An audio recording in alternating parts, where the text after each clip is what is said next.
I just have to say this.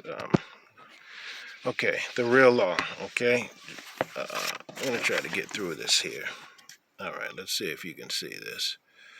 Okay, let's see. Oh, there we go. Common law is the real law, supreme law of the land. The code, rules, regulations, policy, and statutes are not the law. Here's the case law associated to that. Look it up. And also, legislated statutes enforced upon the people in the name of law are a fraud. They have no authority and are without mercy. Justice without mercy is godless and therefore repugnant to our United States Constitution.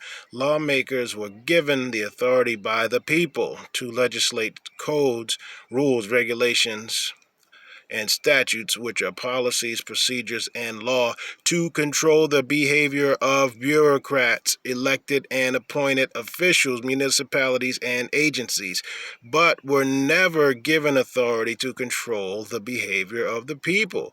As we read the U.S. Supreme Court decision, all codes and regulations are for government authorities only, not human creators in accordance with God's laws. All codes, rules, and regulations are unconstitutional and lacking due process. Here is the Supreme Court case law right here, right before you. And again, all laws, rules, and practices which are repugnant to the Constitution are null and void. Any state law, anytime you get pulled over by a cop and all that, they're all operating in a fiction. It's not real. It's not true. They're all operating, look at this, here.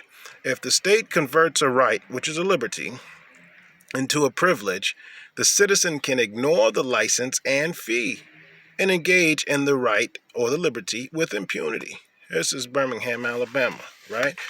Because all rights are sovereign. Here's what one of the demons said here. Thomas Jefferson. I would rather be exposed. What does that say? I got the shadow right there. I would rather be exposed to the inconveniences attending too much liberty than those attending too small a degree of it.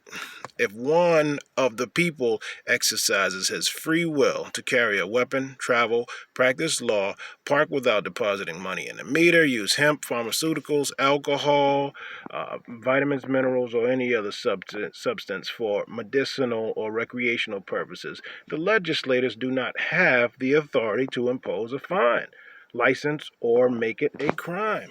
Nobody has the authority to convert a right into a crime. If you don't enforce this, then you will be a slave. This is what you're supposed to enforce. You have the right to travel. This means you don't need a driver's license. But if you don't know that, and they use these state codes, this is why they have to create an artificial person. And that artificial person is your name spelled incorrectly. That's a spell. It's all capital letters, and it's spelled incorrectly, and that becomes your headstone. It becomes your headstone. So now you're an artificial person, and you gave them this. You're not detained until you give them your identification, right? Right. So now, rights and sovereignty. Only the people are sovereign and have rights. That you hear that? Only people are sovereign and have rights. Only people. So this is why you have to be converted into an artificial person for the purposes of government. Okay? And their capacity.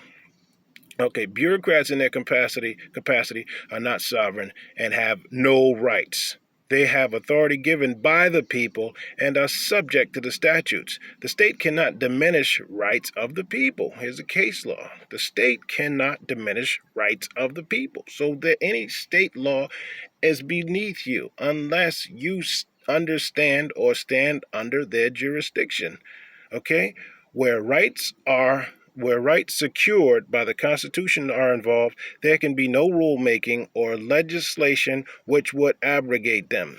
So always, always reserve your rights, no matter what you do. Always reserve rights. All rights reserved at all times. Now, you need to also know about the American Declaration on the Rights of Indigenous People, the United Nations Declaration on the Rights of Indigenous People. You should also know about the Great Law of Peace, the Gayanerekoa, and that has your ancestral information in there. Okay, so with this here, there can be no sanction or penalty imposed upon one because of the exercise of constitutional rights. This is the case law right there. Sovereignty in itself, of course, not subject to law, for it is the author and source of law, right? So there's the undersigned right there, sovereign, and no court has challenged that status or standing. Okay, and trust me, I wouldn't tell you this stuff if I haven't done it in court. I have done it in court, and this is for information and educational purposes only. Now, it says, no state shall convert a liberty into a license and charge a fee therefor. So, again, right here, if the state converts a right, liberty, into a privilege, like you have the right to travel, but if they change it to driver, right, now you need a driver's license. Well, the liberty, the right to travel, has now become a privilege to drive. But only a operator who is for hire is what's considered a driver, like a cab driver or a bus driver or something like that. You're not. If you're operating in as a private traveler, this is what you need with you at all times. This is me, okay? Private automobile, not for hire, traveler, okay? That's me. The UCC subsection 9, 109 and 1, okay? I also have not only that, but and I have that in my other vehicle. I also have this as well, private DOT exempt for non-commercial use only. This is how I roll. Now, regardless of that, okay?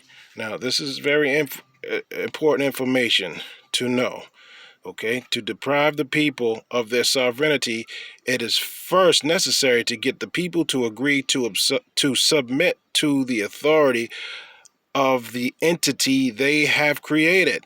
Now, you have created the entity called the government, and now you have to submit it, right? So that is done by getting them to claim they are citizens of that entity. And now you see the Constitution for the United States of America, or USA, they have so many different spellings, but the 14th Amendment for the definition of citizen of the United States.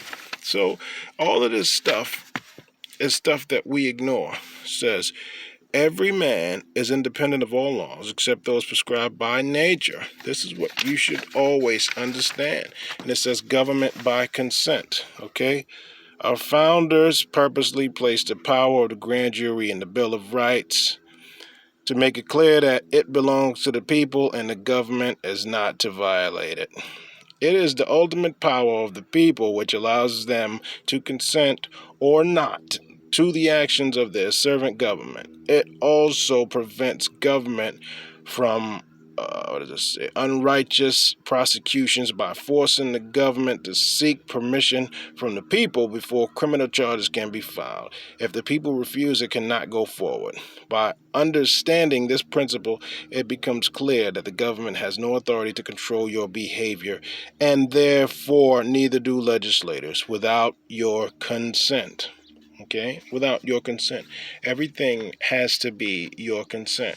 So it says all men decide for themselves whether they want to participate in the institutions of men or not. The United States Supreme Court confirmed this when they said every man is independent of all laws except those prescribed by nature. He is not bound by any institutions formed by his fellow man without his consent.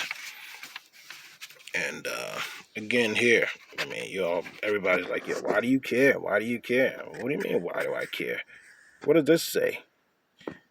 And everybody has their own beliefs. I don't. But what does this say? It says, God breaks down the law as follows, and Jesus answered him, right? It says, the first of all the commandments is, hear, O Israel, the Lord our God is one Lord, and thou shalt love the Lord thy God with all thy heart, and with all thy soul, and all thy mind, and with all thy strength. This is the first commandment. And the second is like, the second is like, namely this, thou shalt love thy neighbor as thyself. There is none other commandment greater than these. So when you ask me, why do I care? whether I believe what you believe or not. It doesn't matter. But if you believe this stuff and you're asking me, why do I care? Why do I care about you as I care about myself? Why am I trying to bring this stuff to your attention?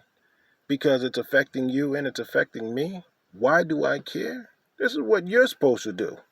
You're supposed to care. If God is inside, and the first commandment says, love God, well, God is inside of you. There's the only place God is outside of you is in the next living thing. The trees, the air, the water, the birds, the insects, the fish, the animals. Huh? Correct me if I'm wrong. Outside of life, where is God? Huh? So why am I supposed to sit here quietly and not bring attention to what has been used against us? And they're continuing to use it against us. We have to know this information.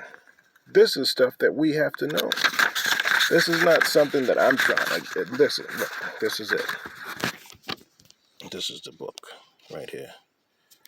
Pardon the shaking here. It says Common Law Handbook for Jurors, Sheriffs, Bailiffs, and Justices. We the people. So that's not just me here. This is law. This is case law to back it up. All right? Now, I just have to bring this stuff to you. Just have to bring it to you. Okay? Because we've been dying. I don't know what's going to happen with this verdict. But as long as you identify as Black, African American, Negro, or any other government created name, you're not even a real being. You're not real, and this is why they're able to. This is why they're able to do this stuff. Okay, all right. They're only supposed to recognize you as a natural person, but if they can genetically alter you, right, with a gene editing software, and they can make you no longer this creation of God. They can they can make you this let us make man type of person, right? Um, then you really realize why they say we want to get rid of the law of the jungle. You know, this constitutional law. This constitution was just a ripoff of the great law of peace. Okay, that's what it is. That's a ripoff of the great law of peace. And the great law of peace is how our ancestors conducted uh, themselves before this. This is why in Query 11 of the notes on the state of Virginia, right? In Query 11, it speaks on the Aborigines and how their only controls were their manners and their moral sense of right and wrong. And it's like just like seeing, tasting, and feeling in every man, he makes that his very being. You know what I'm saying? So it's what they call Southern hospitality. So it wasn't until they were exposed to government, exposed to religion, and exposed to all these things that came across the water that life ended. And that is this here. That's here. But see, this stuff here we need to know, and this stuff is is is part of the remedy. Okay, it's all a part of the remedy, and all men decide for themselves. And it also says this 18 USC 241 conspiracy against rights. If there are two more persons conspire to injure, oppress, threaten, or intimidate any person in any state of the free exercise or enjoyment of any right, they shall be fined under this title or imprisoned not more than 10 years or both. Now, how can you see a man die on TV at the hands of police and then there be a conversation? What conversation? Come on. Really? Come on. Hmm? Hmm? Look at this. This prison treason. I mean, come on. Are you gonna reserve your rights or are you just gonna die? I don't know. I'm out.